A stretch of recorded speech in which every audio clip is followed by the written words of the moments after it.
space and that it does thus correspond to private spaces, what can we know about it? We can know only what is required in order to secure the correspondence. That is to say, we can know nothing of what it is like in itself, but we can know the sort of arrangement of physical objects which results from their spatial relations. We can know, for example, that the earth and moon and sun are in one straight line during an eclipse, though we cannot know what a physical straight line is in itself, as we know the look of a straight line in our visual space. Thus we come to know much more about the relations of distances in physical space than about the distances themselves. We may know that one distance is greater than another, or that it is along the same straight line as the other, but we cannot have that immediate acquaintance with physical distances that we have with distances in our private spaces, or with colors or sounds or other sense data. We can know all these things about physical space which a man born blind might know through other people about the space of sight. But the kind of things which a man born blind could never know about the space of sight, we also cannot know about physical space. We can know the properties of the relations required to preserve the correspondence with sense data, but we cannot know the nature of the terms between which the relations hold. With regard to time, our feeling of duration or of the lapse of time is notoriously an unsafe guide as to the time that has elapsed by the clock. Times when we are bored or suffering pain pass slowly, times when we are agreeably occupied pass quickly, and times when we are sleeping pass almost as if they did not exist. Thus, in so far as time is constituted by duration, there is the same necessity for distinguishing a public and a private time as there was in the case of space. But in so far as time consists in an order of before and after, there is no need to make such a distinction. The time order which events seem to have is, so far as we can see, the same as the time order which they do have.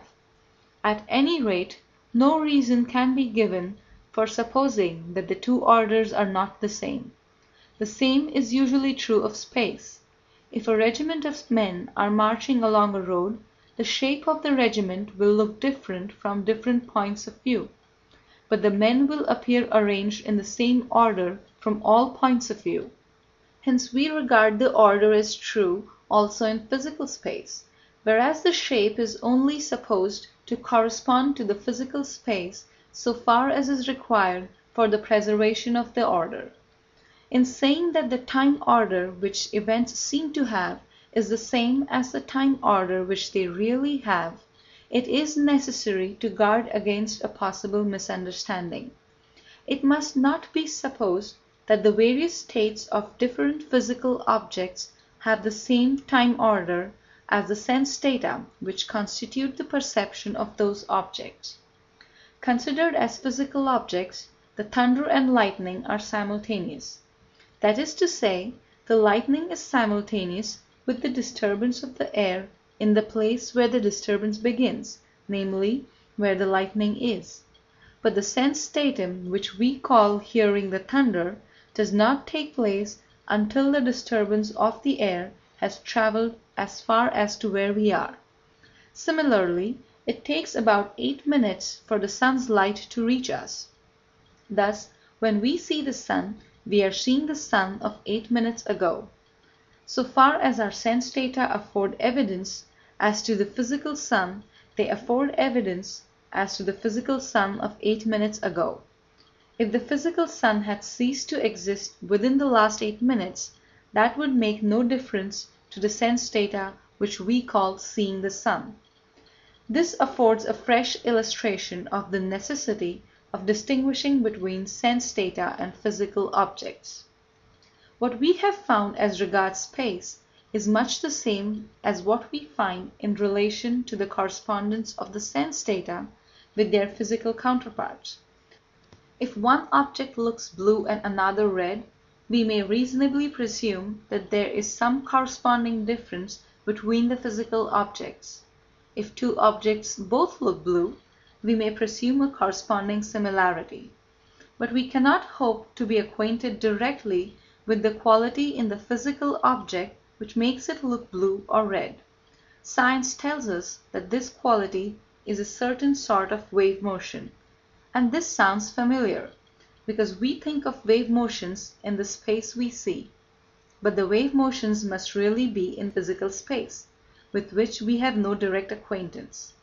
Thus, the real wave motions have not that familiarity which we might have supposed them to have. And what holds for colors is closely similar to what holds for other sense data. Thus we find that although the relations of physical objects have all sorts of knowable properties, derived from their correspondence with the relations of sense data, the physical objects themselves remain unknown in their intrinsic nature, so far at least as can be discovered by means of the senses. The question remains whether there is any other method of discovering the intrinsic nature of physical objects. The most natural, though not ultimately the most defensible, hypothesis to adopt in the first instance, at any rate as regards visual sense data, would be that, though physical objects cannot, for the reasons we have been considering, be exactly like sense data, yet they may be more or less like. According to this view, physical objects will, for example, really have colors, and we might, by good luck, see an object as of the color it really is. The color which an object seems to have at any given moment will in general be very similar, though not quite the same, from many different points of view. We might thus suppose the real color to be a sort of medium color, intermediate between the various shades which appear from the different points of view. Such a theory is perhaps not capable of being definitely refuted, but it can be shown to be groundless.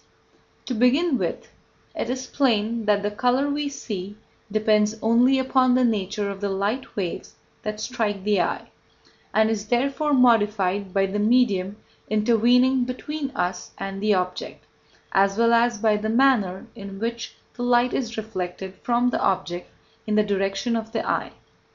The intervening air alters colors unless it is perfectly clear, and any strong reflection will alter them completely.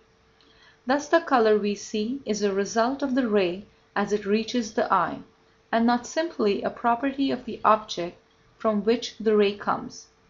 Hence, also, provided certain waves reach the eye, we shall see a certain color, whether the object from which the waves start has any color or not. Thus it is quite gratuitous to suppose that physical objects have colors, and therefore there is no justification for making such a supposition. Exactly similar arguments will apply to other sense data. It remains to ask whether there are any general philosophical arguments enabling us to say that if matter is real, it must be of such and such a nature. As explained above, very many philosophers, perhaps most, have held that whatever is real must be in some sense mental, or at any rate that whatever we can know anything about must be in some sense mental. Such philosophers are called idealists. Idealists tell us that what appears as matter is really something mental, namely, either, as Leibniz held, more or less rudimentary minds, or as Berkeley contended, ideas in the minds which, as we should commonly say, perceive the matter. Thus idealists deny the existence of matter as something intrinsically different from mind, though they do not deny that our sense data are signs of something which exists independently of our private sensations. In the following chapter we shall consider briefly the reasons, in my opinion fallacious, which idealists advance in favor of their theory. End of chapter 3.